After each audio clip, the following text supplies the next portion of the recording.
And as far as somebody saying they're Wahhabi, that's haram to even say that. Do you know why?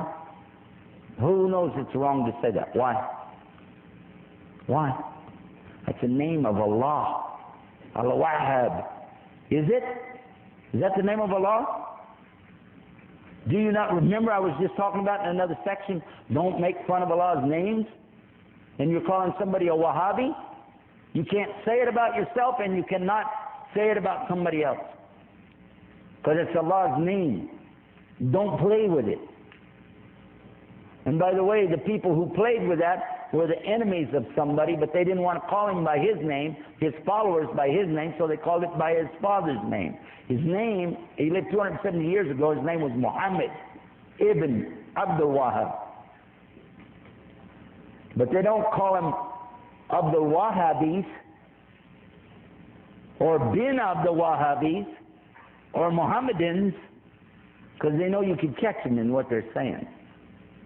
But these were the enemies to this particular scholar and his teachings.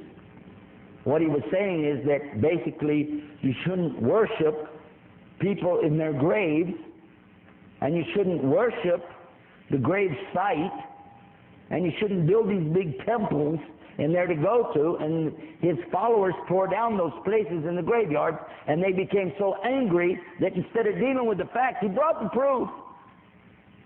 But they didn't like it, so they insulted him, and they wrote books against him. Because it messed up their Sufi tariqas.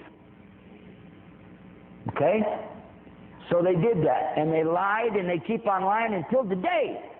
But I've read his books. He's got the best book I ever read, translated to English, on Tawheed, and it's called Kitab al-Tawheed. How many of you heard about it? Did you find anything wrong in it? He quoted the Book of Allah.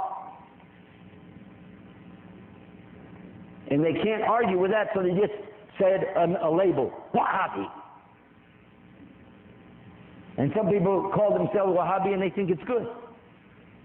I'm saying either way it doesn't work. Whether you say it because you think it's good or think it's bad, either way, it's the name of Allah. It doesn't have any business in this subject.